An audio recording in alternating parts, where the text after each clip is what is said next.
Hey guys, what's up? It's Ripe again. In today's video, a strict entitled Karen manager tries to fire the owner of a company and slaps him to make matters worse. She did not realize he is her boss. Here is what happened. Let's dive right into the story. So I have seen a lot of this going around recently, and I wanted to add my own experiences to the mix. Although the board might be inundated with these kinds of stories, I love them all the same. So I work for a pretty decent restaurant. It's no 5 Michelin star restaurant, but it's enough to be considered a pretty classy place. It's one of those classy places with a maitre d' that potters about the restaurant to ensure the customer is getting the best service possible. I myself was a simple waiter, though I had been working at the restaurant for a year or so while I worked towards various hospitality qualifications. My dream was to own a world-class hotel. I know, why would I be working in a restaurant then? But when you work hospitality with that goal in mind, you have to have some passing knowledge of a lot of areas umbrellaed under the hospitality profession. So far, I had worked at a fairground, theme park, an older people's home, and now a restaurant. It sounds a lot, but most of these places I only worked for a season or two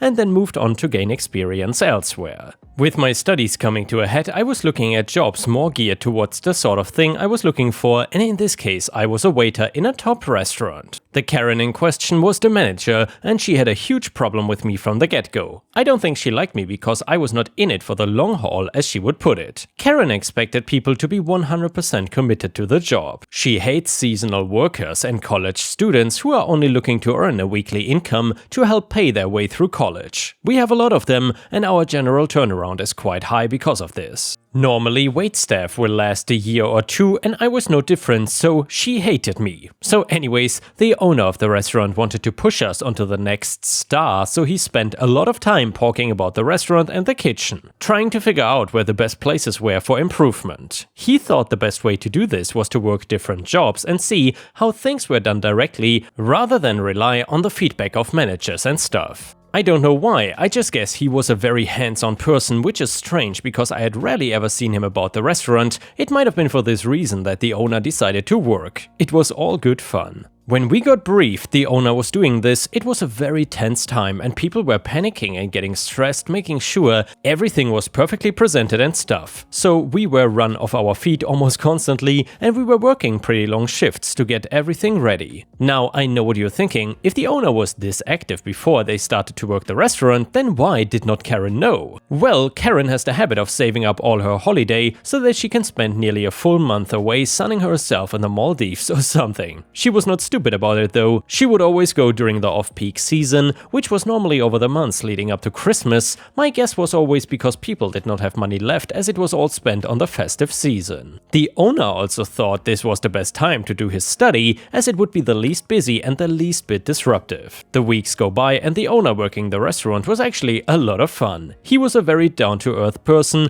and absolutely loved talking to all the customers and ensured everyone was enjoying their time, including all the staff. Looking back on it now, I think it was one of the most fun times I ever had at work. The owner even went as far as to do a shift or two in each of the positions, from dishwashing, watering, chopping vegetables and taking out the rubbish. He was really hands-on and loved everything he was doing, at least it seemed that way. He might have just been a really cheery person even when angry and upset. Well, by the time Karen returned to work, the owner was playing the role of maitre d' so that he could potter about the restaurant and interact with all the customers to find out what they thought of the place and get general feedback. Karen, however, did not like this one bit. When her shift started, she was giving huge amounts of evil looks to the owner, like she does with all new staff members she has never seen before, and she did not let up on the hazing all night, seeing how far she could push the new member of staff. The owner, being the person he was, played along for a little bit, all in a bit to understand how the restaurant operated, and things started to feel a lot like that show Undercover Boss. The rest of the members of the staff were all laughing and whispering behind Karen's back, placing bets on when they thought Karen was gonna realize she was being a bit of a dick to the owner of the restaurant. Karen found out in the worst possible way, however, and all the fun and games stopped abruptly. The owner, not wishing to play Karen's games anymore, went back to playing the maitre d' and was basically talking and having a laugh with a lot of the customers through the course of the night. Karen was not happy and tried to get the owner to do the dishes in the kitchen. Out of sight, out of mind, but the owner said, "No, I don't think so, I've already done that." There was also some backhanded comment about the way Karen was addressing the owner. You would have thought that by then the Karen might realize that something was up, but nope, I was sat in the staff room taking my break. There was about an hour or so left of the evening when the owner came in to also have a quick 5-minute break. Karen burst into the room right after, guns blazing, taking no prisoners. She ranted on at the owner, calling him a good-for-nothing, self-entitled slacker and that he was fired as soon as his shift was over. The owner took it in his stride, bless him, let Karen rant and rave, and when she was finally done, the owner, cool as a cucumber, said, "Are you done? I think you are done. I don't want you working here anymore." Oh my god, Karen's face went bright and she swelled up with such a rage I thought she was gonna burst. And burst she did. There was a horrendous crack of noise as Karen slapped the owner around the face. It was so bad even I could feel it. The owner looks at me and says completely deadpan, "OP, call the police for me." In the interim, the owner and Karen continued to argue for something like an hour, almost when the police finally showed up. If they hadn't shown up when they did, I felt sure Karen was gonna reach for the kitchen knives or something. It was not a fun time listening to those two and being caught in the middle of it. In the end, the police had to drag Karen from the premises. I wish I could say that was the end of it, that Karen got fired and the restaurant went back to business as usual or something, but what followed was a month or so of inquest and inquiries as the owner was not one to take a slap to the face lying down, apparently. Being the only witness to the happenings in the break room, I was called up in court to give evidence a few times and I must admit I was really scared. In the end, Karen had to pay the owner a hefty fine. The owner also got a restraining order on Karen, which meant she pretty much could not set foot on the road the restaurant was on. It was about 50 meters of shops, a hairdresser and a pizza place, and Karen got her mugshot put up in the staff room, and in big bold letters was a note that said, "If you see this woman on the premises, you have my permission to slap her," and it was signed with the owner's name. And yeah, Ripe Stars, if you ever worked at a job where the manager was an absolute Karen, please let us know about it in the comments. I would love to hear. Either way, if you watched until here, I would very much appreciate it if you could like the video and maybe even leave a comment, because that would help me tremendously. The next one is titled, "Take Care of My Kid." So background, I'm a mom, I have a 7-year-old boy and I just went back to school last month. Right now I need to study a lot and I deal with a lot of guilt about not having as much time with my son anymore. So to kill 2 birds with 1 stone, I took my son to Science World this past weekend and brought my books to study while my son was exploring independently. After we spent 2 hours on exhibits together, my son was settled in on a sensory activity where he ended up playing for about an hour. This was exactly what I was hoping for, so I took a seat with an eye shot and pulled out my laptop and textbook and I started cramming. I was doing well in getting through the content when this strange little spawn started scaling my leg and decided my laptop was perfect to play with. Big hell no from me. Number 1, brand new laptop that cost half my monthly rent. Number 2, strange germ factory on my lap during the tail end of a pandemic. Number 3, not my kid, not my damn job. Unfortunately, his mom was the kind that has no clue about social expectations and acted like her convenience trumps all. So when I asked her to remove the kid who was close enough to climb up into my uterus, she said, "Oh, it's okay." Yep, it's okay. See, I'm going to school for healthcare, and the content that I was studying was just a thing boys giggle about. So this 3 or 4-year-old boy got a lesson on the lower digestive tract. He learned about the Bristol stool chart and a whole lot of terminology, which I made sure he knew before our goodbyes. About 15 minutes passed and I told him to go tell mommy what he learned. Now, anyone who knows kids knows that at this age they have no volume control and are completely without shame. And they love fart talk. So what did this sweet boy effing scream at his mom in this full to capacity quiet zone? "Mom, I learned about poop and anuses. Did you know an anus is a muscle that you have an anus too?" I'm quite certain they both learned something from that. And yeah, Ripe Stars, I would say that was textbook malicious petty revenge. Anyway, the next one is titled, "He Thought I Cannot Do My Job." Back in 2006, I worked for one of those big box stores that had an IT desk formerly known as Nerd Herd, where people could bring devices in to get serviced if there was a problem. We were located in Columbus, GA, which is right over a bridge from Phoenix City, AL. That's important because where our store was placed, we would normally get a lot of servicemen and women coming up from Fort Benning who were generally pretty cool.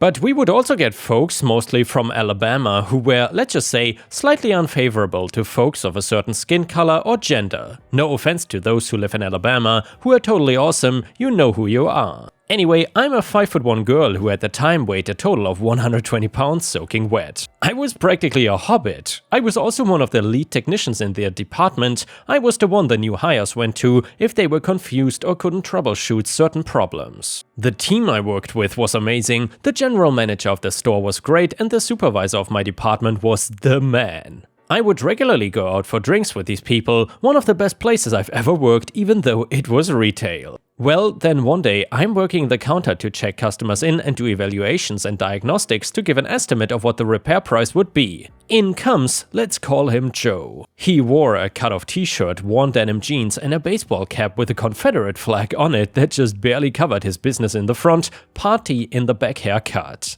I'm not one to judge on looks. I've had plenty of people come in looking exactly the same way this guy did, who have been an absolute delight to work with. Never judge a book by its cover, kids. But I still have my defenses up just in case. I really hoped it wasn't going to go the not-so-friendly route. I was unfortunately wrong about dear Joe. Joe walks up to the counter with his PC tower and practically slams the unit on the desk. Joe, I need this fixed. It's broken. Me, okay sir, let me have a look and I'll see if I can. Joe cuts me off and stares at me with a disgusted look on his face. Joe, excuse me? Me, if you give me a moment, sir, I'll be able to take a look at your computer and… Joe, hell no. It was at this point that I realized where this was inevitably going to go wrong. Me, unfortunately, sir, I won't be able to give you an estimate if you don't let me diagnose your computer. Joe, there's no way in hell a woman knows about computers. I'm not letting you touch my computer. Get me the manager. Oh yes, I thought, this is gonna be awesome. I'm sure he wanted to talk to the general manager of the store, but I could not resist. Cue the malicious compliance. I could have pulled the I'm the manager thing because I was one of the senior staff, but my direct boss was actually out back working on repair projects, and I couldn't help but get excited about how this was gonna go down. Me, as lovely as sweet tea, of course sir, right away sir. Mike, my supervisor, the guy who ran our department and not the general manager of the store,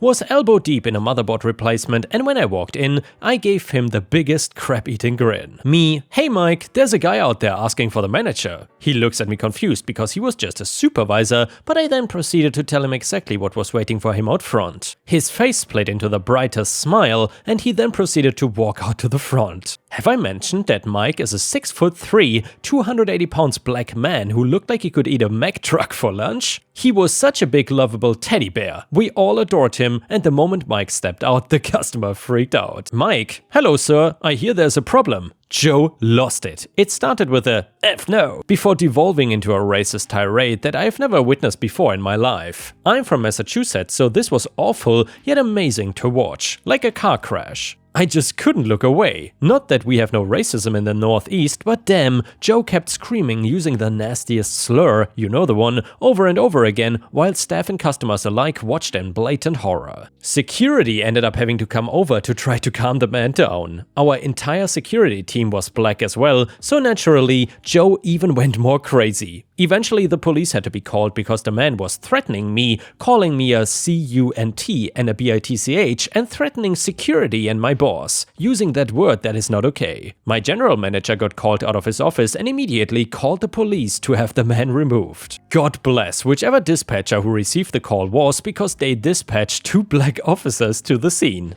Me and my general manager were literally the only white people involved in this train wreck aside from bigoted Joe, and I watched with unbridled glee as Joe was handcuffed and taken away by the police. Watching Joe foam at the mouth as he was dragged away made my whole week. Thank you for the entertainment, bigoted Joe. And yeah, ripe stars, while I gotta say it is definitely entertaining to see racists getting what they deserve, I wish situations like these would not happen anymore in 2023. But I suppose as long as humanity exists, racism to some capability probably exists as well, as sad as it is. Some people are just stuck in this stupid mindset. Anyway, the next one is an Am I the A-hole story. I work in a place where we are not allowed to have personal electronics on us at all. No phones, no smartwatches, no pages. I've been working here for about 6 months, so my wife knows this and understands that she shouldn't try to contact me by my cell at work. Phones are dropped off in our lockers and I typically have mine on Don't Disturb.